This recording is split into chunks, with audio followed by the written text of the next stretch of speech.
Yeah. Perform hand hygiene.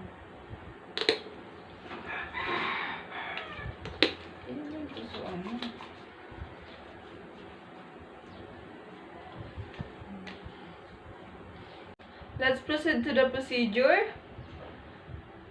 Open a wrapped package on a surface. A. Place the package in the work area so that the top flap of the wrapper opens away from you. B. Reaching around the package, not over it, pinch the first flap on the outside of the wrapper between the thumb and the index finger. Repeat for the side flaps, opening the topmost ones first. Use the right hand for the right flap and the left hand for the left flap. Right hand for the right flap and left hand for the left flap. Pull the port flap toward you by grasping the corner that it turned down.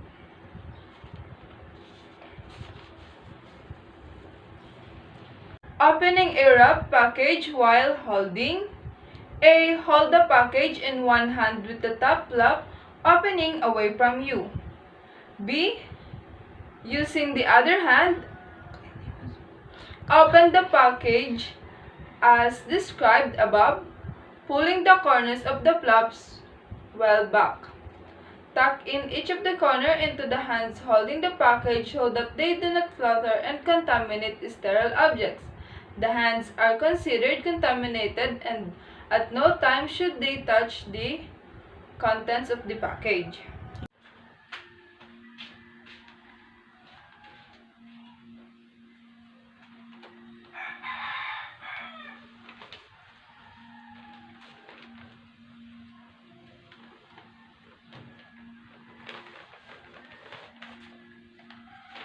Bako.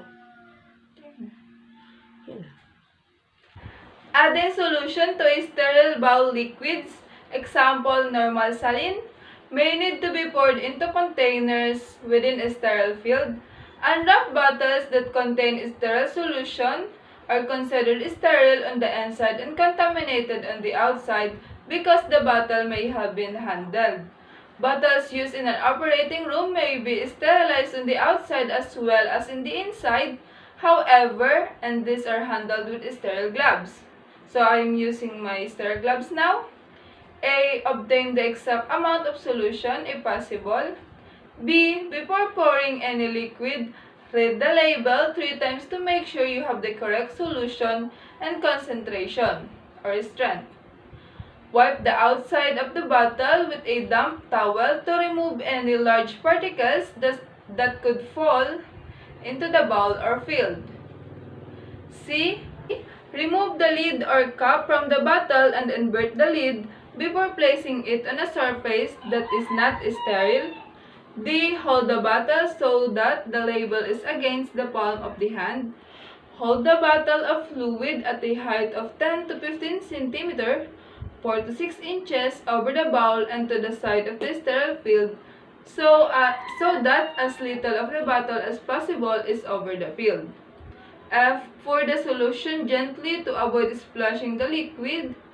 Tilt the neck of the bottle back to vertical quickly when done pouring so that none of the liquid flows down the outside of the bottle. If the bottle will be used again, replace the lid securely and write on the label the date and time of opening.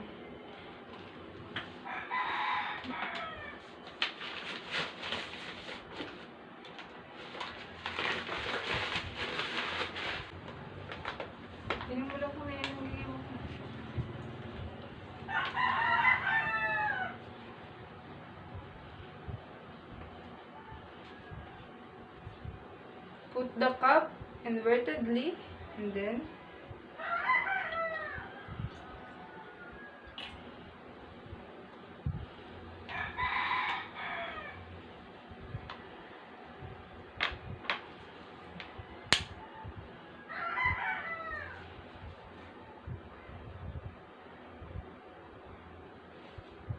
To add wrapped supplies to a sterile field, A. Open each wrapped package as described in the preceding steps. B. With the free hand, grabs the corner of the wrapper and hold them against the wrist of the other hand. Then C. Place the sterile bowl, drape, or other supply on the sterile field. And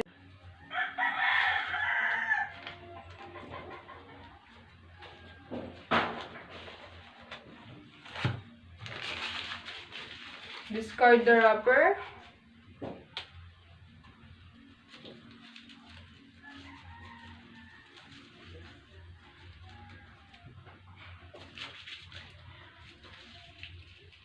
Kasi may hiling. Puno sa tao.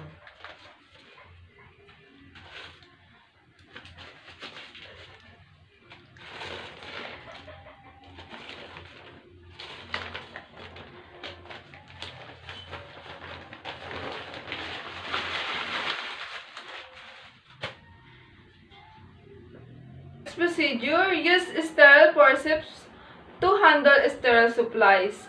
Forceps are used to move a sterile article from one place to another. For example, transferring sterile goods from its package to a sterile dressing tray. Forceps may be disposable or sterilized after use. If forceps tips are wet, keep the tips lower than the wrist at all times, unless you are wearing sterile gloves. Hold sterile forceps above waist or table level, whichever is higher. Hold sterile forceps within sight. When using forceps to lift sterile supplies, be sure that the forceps do not touch the edge or outside of the wrapper. Okay, this is the sterile forceps.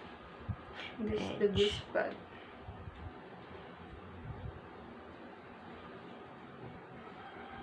Kita sa tray. Sa tray yan, ikagkaag.